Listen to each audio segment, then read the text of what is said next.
let's talk about the uranium market a bit. Sure. In your PowerPoint, page 5, you think you quote a number of $65.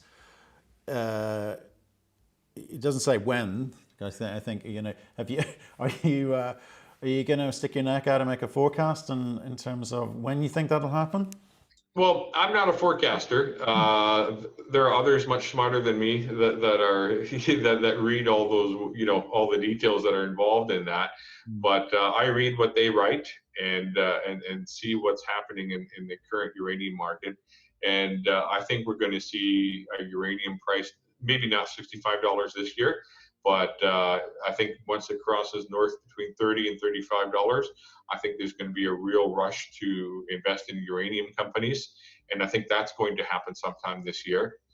Well, I suspect the rush will be to companies that are producing at levels which allow them to be economic at 30, 35, because not everyone That's can. right. And there isn't that many. There isn't that many. Most companies, I think in Canada and Athabasca, require a $60 price, $65 price. At that price, we would be making a very handsome profit. So we know that, if we were in production today and we had an agreement with Argentina, we would be making money today. At current prices, we're probably at best at worth break even. Right. So just help me out and help some of the viewers out here, perhaps a little bit newer to this than you. Give us a sort of potted history. It's been a very sort of turbulent last 10, 15 years, obviously with various events. Can you just sort of describe the uranium market, from then to where it is today? Sure. I mean, we've seen the uranium market reach about a decade ago was trading at about $135 a pound. And then in 2011, there was an earthquake and a tsunami in Japan, which knocked out the Fukushima old nuclear power plant. And since then, and what that had the effect in Japan, it caused them to shut down all their reactors in the entire country so that they could examine the safety issues associated with each one so they don't have another such type of disaster. So the effect since 2011 to now has been that the uranium market has been depressed because it's been the market has been in oversupply. But we're seeing a lot of an acceleration right now in a number of Japanese reactors coming back onto the market.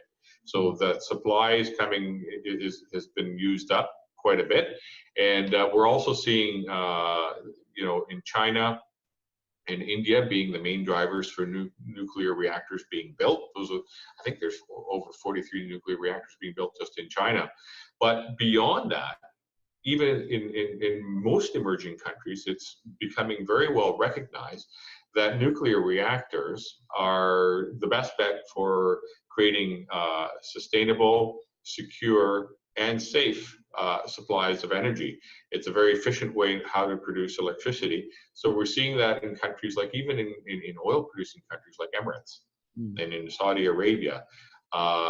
So I truly believe, and in Argentina is another one too. So I truly believe that the price of uranium is going to continue to rise. I think we're going to see over 30, 35 by the end of this year, and then next year there's going to be a scramble at some point for the new nuclear for nuclear reactor utilities to acquire steady supplies of uranium contracts.